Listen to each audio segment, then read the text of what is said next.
Communication system, this is a very vast chapter, but हम यहां पे इसके कुछ बेसिक्स देखेंगे। जैसे देखिए यहां पे दो लोग बात कर रहे हैं, कम्युनिकेट कर रहे हैं। कम्युनिकेशन बहुत इंपॉर्टेंट होता है हमारे लिए, लेकिन यहां पे एक प्रॉब्लम है। सपोज करो ये आदमी दूर चला गया, तो क्या अब ये दोनों कम्युनिकेट कर पाएंगे, बात कर पाएंगे? नहीं कर पाएंगे, क्योंकि अब इसकी आवाज इस तक पहुंचेगी ही नहीं। तो ये एक बहुत बड़ी प्रॉब्लम है। अगर हम दूर हों एक दूसरे से तो आसानी से कम्युनिकेट नहीं कर सकते। तो एंशियंट टाइम से ही लोगों ने कोशिश की है कि लॉन्ग रेंज कम्युनिकेशन जो है उसको स्मूथ और आसान बनाया जा सके। तो इस दिशा में सबसे इंपॉर्टेंट काम तब हुआ जब पेन और पेपर का आविष्कार हुआ, क्योंकि अब हम एक दूसरे को लेटर्स लिख सकते थे, न्यूज़पेपर के थ्रू कम्युनिकेशन किया जा सकता था, बुक्स के थ्रू कम्युनिकेशन किया जा सकता था। In fact books are one of the best way of communicating. जब आप कोई बुक पढ़ रहे हो तो राइटर आपसे कम्युनिकेट कर रहा है, और ये तो इतना अच्छा तरीका है कम्युनिकेट करने का कि राइटर मर भी जाए तब भी वो सदियों तक आपसे कम्युनिकेट कर सकता है। तो these all are methods of doing long range communication. In fact long range communication इतना इंपॉर्टेंट है कि उससे इंटरेस्टिंग एक कहानी बताऊं मैं आपको। ये अकबर राजा है और ये उसकी रानी। तो एक बार ये रानी जो है वो प्रेग्नेंट हुई, लेकिन प्रॉब्लम ये थी कि उस टाइम राजाओं की बहुत सारी रानी होती थी, तो सब अलग अलग महल में रहती थी। तो अकबर एक महल में रहता था और ये जो रानी थी वो पास के किसी शहर में दूसरे महल में रहती थी। अब अकबर ये चाहता था कि जैसे ही बच्चा हो रानी को, वैसे ही उस तक खबर आए जल्दी से जल्दी। तो उस जमाने में तो खबर कैसे पहुंचती एक शहर से दूसरे शहर तक? तो एक घोड़सवार होता और वो धीरे धीरे इंफॉर्मेशन राजा तक लाता, लेकिन इसमें तो 3-4 दिन लग सकते थे और राजा को इतना पेशेंस नहीं था। तो राजा ने बीरबल को बुलाया। बीरबल क्योंकि उस टाइम बहुत इंटेलिजेंट था। तो राजा ने बोला, यार बीरबल तुम तो बड़े इंटेलिजेंट हो, कुछ ऐसा उपाय करो कि रानी को जैसे ही बच्चा हो मुझे जल्दी से जल्दी इंफॉर्मेशन मिले। अगर तुम ऐसा नहीं कर पाए तो तुम्हारा सर कलम कर दिया जाएगा। तो अब बीरबल को अब तो कुछ करना ही था। तो बीरबल ने एक बहुत ही अच्छी टेक्निक यूज करी। हालांकि बहुत आसान है वो टेक्निक, लेकिन वो इतनी अच्छी है कि आज भी उस टेक्निक को यूज किया जाता है। हम देखेंगे कैसे। बट बीरबल ने क्या किया? बीरबल ने दोनों शहरों के बीच में कुछ कुछ दूरी पे बहुत सारे ड्रमर्स बैठा दिए। तो अब क्या हुआ? जैसे ही रानी को बच्चा हुआ, बच्चा रोया, इस ड्रमर ने रोने की आवाज सुन के ड्रम बजाया कस कस के, ये आवाज इस तक पहुंची। तो इस ड्रमर ने आवाज बनाया, ड्रम बजाई कस कस के, तो इस तक आवाज पहुंची। फिर ऐसे करते करते राजा के पास आवाज पहुंच गई जल्दी जल्दी, और इस तरीके से राजा को इंफॉर्मेशन मिल गई।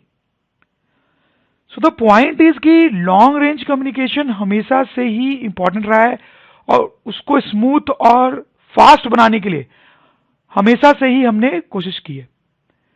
खैर आज के जमाने की बात करें तब तो हमारे पास बहुत सारे टूल्स हैं कम्युनिकेट करने के लिए। एक मोबाइल का बटन दबाओ और किसी से भी बात कर लो। तो इस चैप्टर में हम यही देखने वाले हैं कि ये सारे जो डिवाइसेज हैं जिनसे लॉन्ग रेंज कम्युनिकेशन किया जाता है, ये किस फिलॉसफी पे काम करते हैं, कैसे काम करते हैं। That is what we are going to study in this chapter. तो सबसे पहले तो मैं आपको बताऊं कि कम्युनिकेशन के दो मोड्स होते हैं, मोड्स ऑफ कम्युनिकेशन। पहला होता है पॉइंट टू पॉइंट कम्युनिकेशन, दूसरा ब्रॉडकास्ट। जैसे पॉइंट टू पॉइंट कम्युनिकेशन का एग्जांपल है टेलीफोन। इसमें क्या होता है कि एक आदमी बात कर रहा है और एक आदमी सुन रहा है, that is point two point communication. Broadcast का एग्जांपल है टेलीविजन। इसमें क्या होता है कि एक आदमी बोल रहा होगा और हजारों लोग सुन रहे होंगे, that is broadcast. Basic working of communication systems. तो हम देखेंगे कम्युनिकेशन सिस्टम्स के पीछे बेसिक क्या फिलॉसफी होती है। ये भी दो तरीके के होते हैं, जैसे वायर्ड, जैसे कि टेलीफोन, वायरलेस सिस्टम्स जैसे कि ब्लूटूथ, मोबाइल फोन, वाईफाई।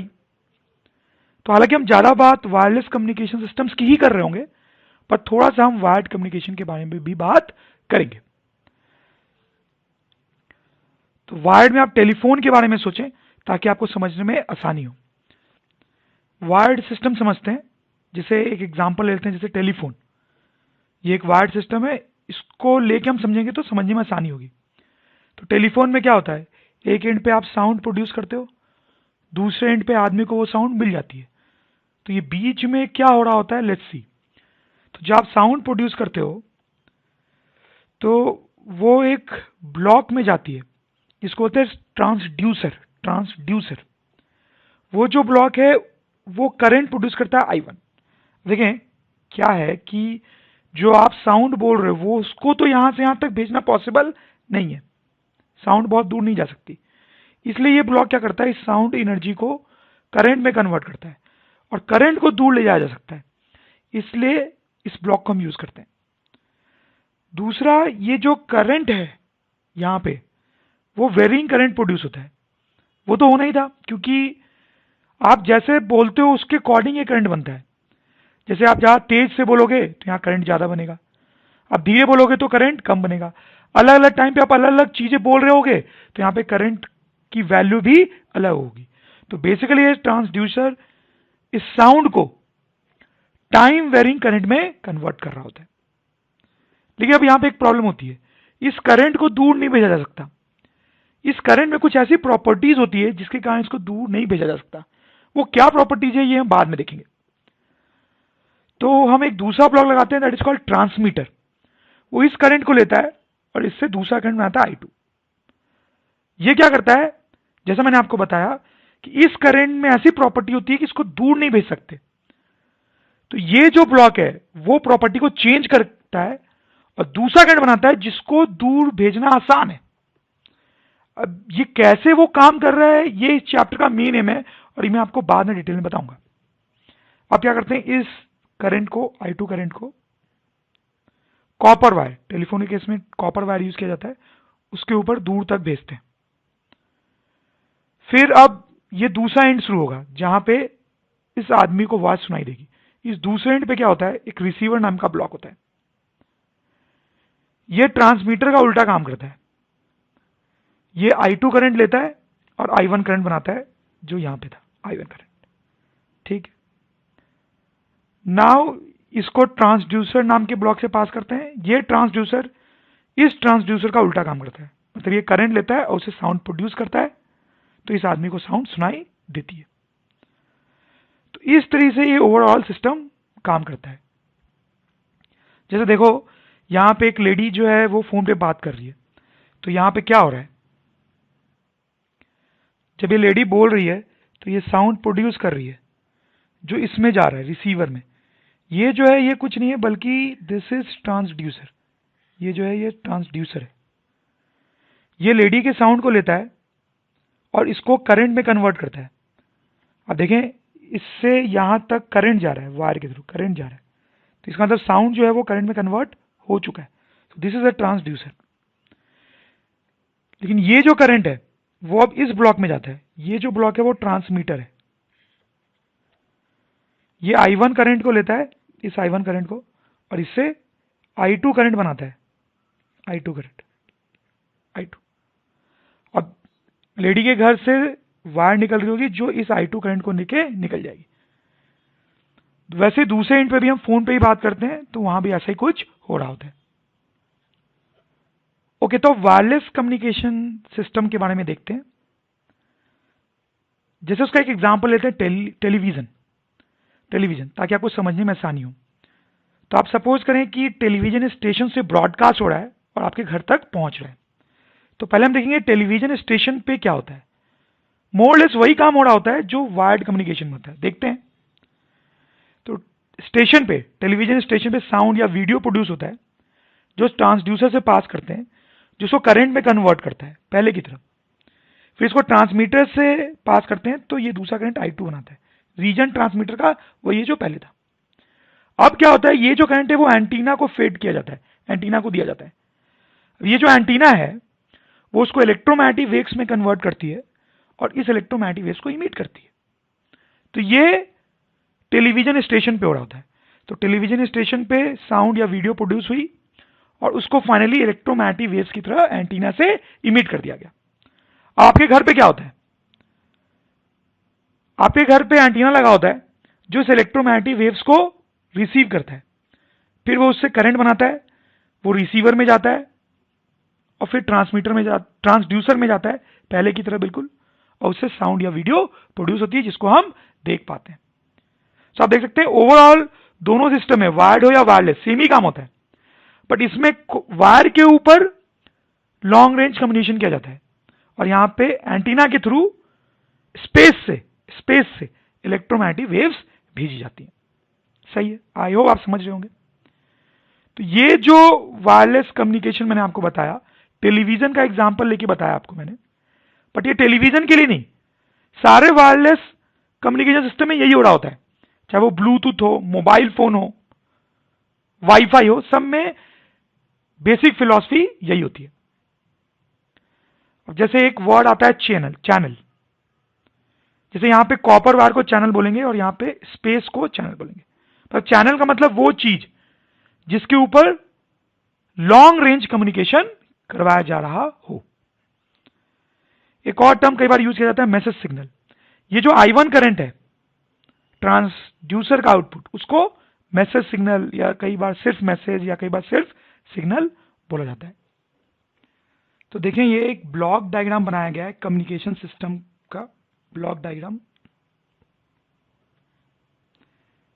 मतलब किसी भी सोर्स से कुछ मैसेज सिग्नल आएगा, ये बेसिकली ट्रांसड्यूसर का आउटपुट है जिसको हम I1 बोल रहे थे। This basically output of transducer, वो आ रहा है किसी भी तरीके से, उसको ट्रांसमीटर में डाला गया। मैंने आपको बताया कि ट्रांसमीटर इसको दूर भेजने लायक बनाता है, फिर चैनल के थ्रू इसको दूर भेजते हैं। वायर्ड वाले केस में कॉपर वायर था चैनल, और वायरलेस वाले केस में, टेलीविजन के केस में फ्री स्पेस था। फिर दूसरे एंड पे रिसीवर उसको रिसीव करता है। ये जो सिस्टम होता है transmitter channel plus receiver, transmitter channel plus receiver, इसको हम बोलते हैं कम्युनिकेशन सिस्टम। और एक और चीज है यहाँ पे, नॉइज। ये क्या होता है, जब सिग्नल चैनल से गुजर रहा होता है, ये सपोज करें फ्री स्पेस से गुजर रहा है, इलेक्ट्रोमैग्नेटिक वेव्स गुजर रही है, तो उसमें और भी बहुत सारी फालतू की चीजें ऐड हो जाती हैं जिनको हम नॉइज बोलते हैं। ये अनवांटेड होता है, हम तो यही चाहते हैं कि कोई भी नॉइज ना है। तो ये बेसिक कम्युनिकेशन सिस्टम है हमारा, और इसमें जो डिफरेंट ब्लॉक्स यूज होते हैं उनकी यहाँ पे डेफिनेशंस लिखी हुई है। जो मैंने आपको समझाया वही लिखा हुआ है, आप इसको पढ़ सकते हैं फिर से। सिग्नल, ये जो मैसेज सिग्नल था उसकी कुछ और चीजें और प्रॉपर्टीज हम डिटेल में देखेंगे। तो ये जो सिग्नल होता है, पहले तो ये दो तरीके का होता है, एनालॉग एंड डिजिटल। जैसे कि अगर ये कंटिन्यूसली वेरी कर रहा है, जैसा कि हमने देखा था, तो इसको बोलते हैं एनालॉग सिग्नल, ये कंटिन्यूसली वेरी करता है। लेकिन कई बार हो सकता है कि वो कंटिन्यूसली वेरी नहीं करता हो, बल्कि डिस्क्रीट वे में वेरी करता हो। डिस्क्रीट वे में मतलब करंट की जो वैल्यू है वो जब होगी तो कांस्टेंट होगी, और जब नहीं होगी तो जीरो, फिर होगी तो कांस्टेंट, फिर नहीं होगी तो जीरो। तो आप देखेंगे डिस्क्रीट वे में वेरी कर रहा है। तो अगर ऐसा सिग्नल है तो इसको हम डिजिटल सिग्नल बोलते हैं।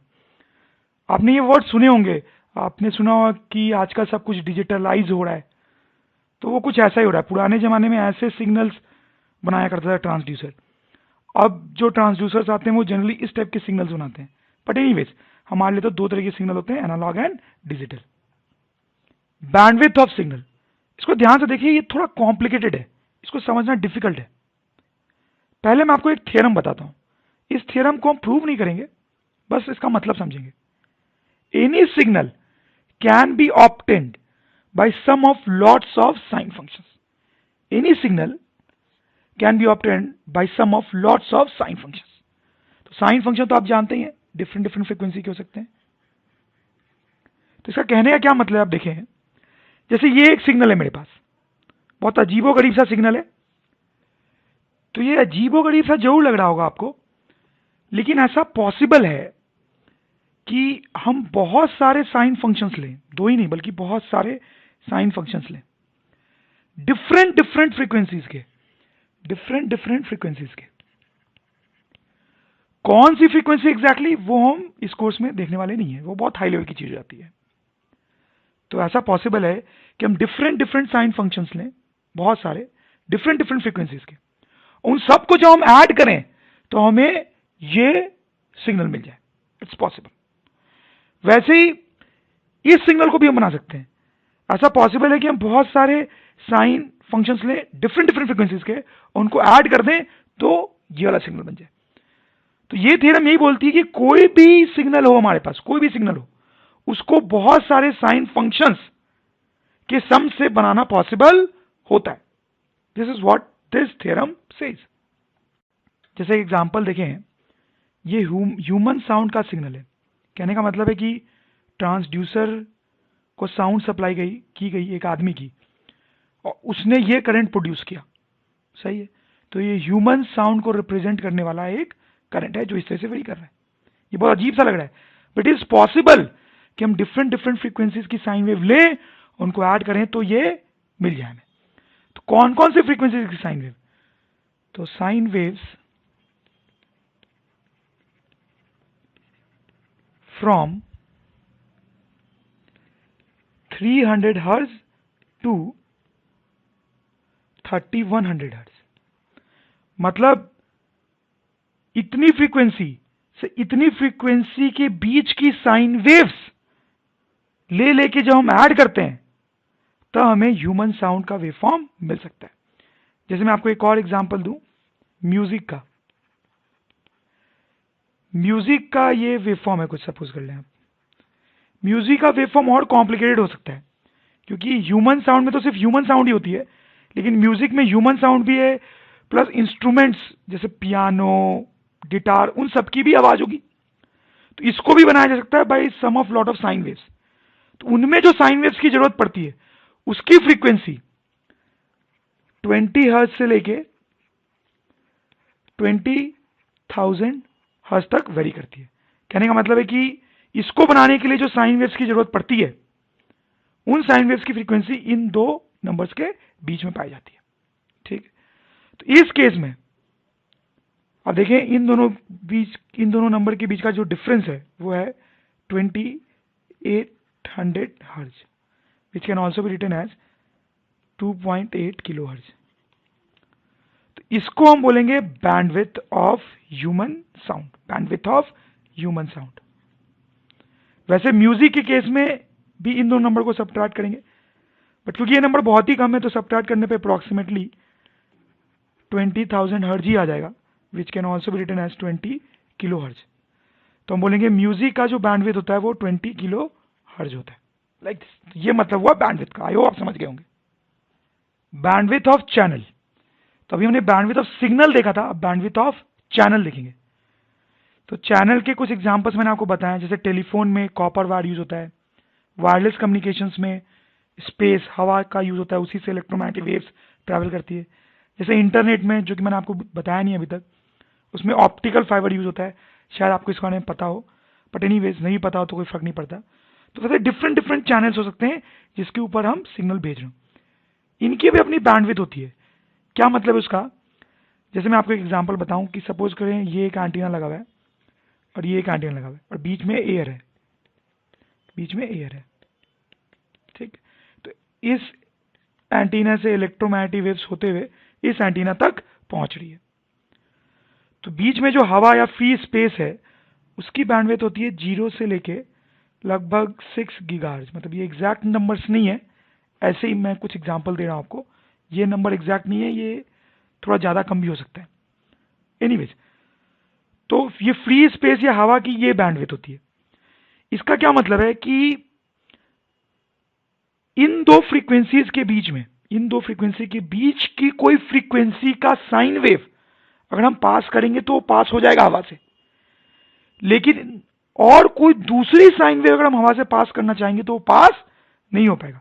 जैसे कि अगर मैं 2 गीगाहर्ट्ज की फ्रीक्वेंसी की साइन वेव भेजूंगा इस एंटीना से तो वो पास होकर इस एंटीना तक पहुंचेगी, लेकिन मैं 10 गीगाहर्ट्ज की साइन वेव अगर इस हवा से भेजने की कोशिश करूंगा इस एंटीना के द्वारा तो वो नहीं जा पाएगी, इस एंटीना तक नहीं पहुंचेगी। तो हम बोलेंगे इस केस में ये जो हवा है उसकी बैंडविड्थ हो गई 0 to 6 गीगाहर्ट्ज। तो चैनल के बैंडविड्थ का मतलब है कि वो फ्रीक्वेंसीज जो वो चैनल पास करेगा, बैंडविड्थ के अलावा बाकी फ्रीक्वेंसी की साइन वेव वो पास नहीं कर पाएगा। इसका बहुत इंपॉर्टेंस है। जैसे कि सपोज करो आपको जो मैसेज भेजना है या सिग्नल भेजना है, उसमें 10 गीगाहर्ट्ज की साइन वेव है, 10 गीगाहर्ट्ज की साइन वेव है, तो आप ये वाला चैनल यूज नहीं करोगे, क्योंकि वो साइन वेव तो जा ही नहीं पाएगी। आई होप आप समझ रहे होंगे मेरी बात।